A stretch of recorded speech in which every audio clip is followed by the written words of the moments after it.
Continuing on with my Star Wars reviews, I've just got out of the cinema as of this video of seeing Star Wars Episode 5, The Empire Strikes Back. Now, I know this is a fan favourite for a lot of people. However, I'm sorry to burst your bubble, guys, before going into this, but this is not my favourite Star Wars movie. But it is great.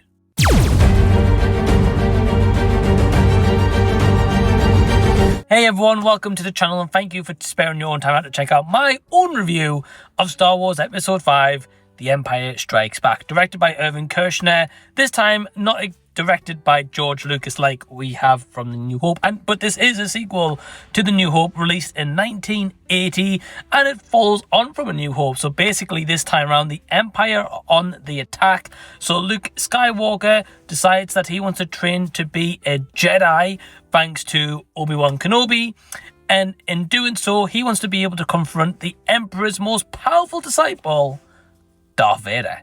And this is a one I know is a fan favourite for a lot of people that I know. It's usually between this one or Return of the Jedi. Now, I will be watching Return of the Jedi a week on from this video, but you guys may see this later in time. And I look forward to seeing that one because right now, this is my second favourite movie, so it's definitely got a high regard in that standpoint. But we'll leave my number one until a different time. Anyway, this has got a lot of returning cast, but we also do have some new faces here, such as Dee Williams as Lando Calrissian. Okay, positives. The first 30-40 minutes with the Battle of Hoth is fantastic. Some of the best Star Wars, personally, I've seen up until this point. And just as a quick recap, so far on the channel, I've recovered the 3 original prequel movies, Rogue One, and A New Hope. Going into The Empire Strikes Back, the Hoth scene was just awesome. And the pacing was so well done.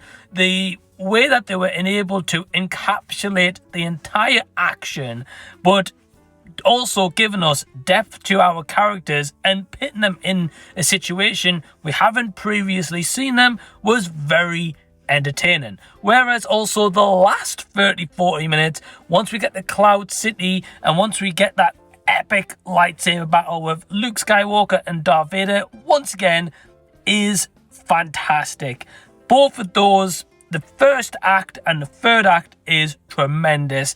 2 of the best parts of Star Wars. So many quotable lines, so many iconic lines in cinema history are in those moments. And I can easily commend as to why this movie was successful, why everyone loves it, and I completely understand that. This time around, I'd also say that the acting has improved from Carrie Fisher, Han Solo, of course, Harrison Ford, and Mark Hamill's Luke Skywalker, along with the, we've got Anthony Daniels there, and Peter Mayhew as Chewbacca, and Jimmy V as R2-D2, and so on. It definitely developed more of our characters on from A New Hope. More ideas were filled in the screen in terms of this felt like a bigger and better sequel, but in a really good way. It wasn't just like, oh hey, here's our improved budget now, which was like 30 million, which for a Star Wars movie is really low, especially in the 80s and in that time, but that was a lot of money for back then. They were able to achieve and accomplish is truly terrific, and I really appreciate the fact that the effects that they used and the miniatures is just on more of an even grander scale this time round. Yes, the version I saw in the cinema was maybe like a Blu-ray copy. I don't think it was 4K, but I think it's a Blu-ray copy, and yet some of the effects have certainly dated in 2024, but at the end of the day, I could take those effects with a pinch of salt because I appreciate it was a different time period to where we are at currently. The awesome score, once again, by John Williams, who once again never fails to deliver music that goes so well hand in hand and accompanying with the scenes that is playing out. So this is where my negative comes into play, and this is where I'm going to probably get a lot of hate in the comments and a lot of disagreements. Okay, so we have to talk about the second act. And for me, this is where the movie faltered. Now, it's not bad at all. I know some Star Wars fans say this is the greatest stuff they've ever put out, right?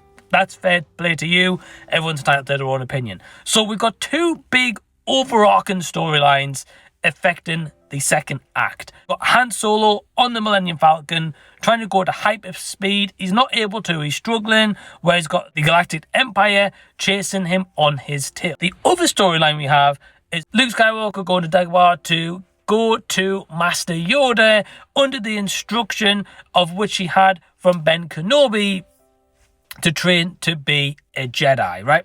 So we've got two really big main stories, or you could say side stories, that filter into the big arc and picture. Now, the Han Solo stuff was really cool. I really enjoyed them struggling to get away from the Galactic Empire while being shot down, trying to get into hyperspace, and it was entertaining. C-3PO's a few lines of dialogue he had was a little bit annoying, but for the most part, it was entertaining. Now, the issue I've got here is with the Luke Skywalker stuff. Now, of course, it makes sense. He's got to train to be a Jedi. He has got to master his skills in order to be able to confront Darth Vader. There's two really cool scenes in this part. There's the one where he goes into the cave, and there's a part with Yoda, specifically more towards the end of the training. I'm not going to say too much because I still don't want to give away full spoilers if you haven't seen this movie after all this time. But some of the other training stuff, for me, felt a little bit too long.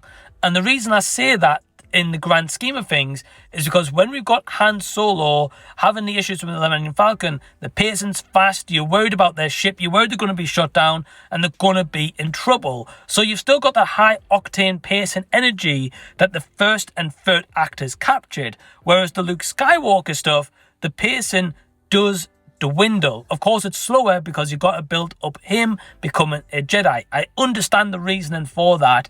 That's not what my issue is. The issue is when you've got two different complete contrasts of pacing, it doesn't mesh together like glue. It's trying to be like, think of it, the cheapest glue possible. You're trying to stick something together and it just goes like that because it's just cheap glue. And that is my issue with this movie. I felt that the pacing wasn't completely handled the best I wish it could have been. So with all of that in mind though, my score for The Empire Strikes Back is going to be between a 3.5 and a 4 stars out of 5. So leave your comments down below. Let me know if you agree or disagree with me. I'm sure everyone's going to disagree, but hey, I'm all for it. Big thanks to all my awesome Patreons who help to support the channel. You can join Patreon by clicking the link down below in the description box for only £2 per month. In the meantime, click over here and see my other Star Wars reviews you may have missed, including the review for A New Hope and Rogue One. Till next time I see you guys, I'll be seeing you later.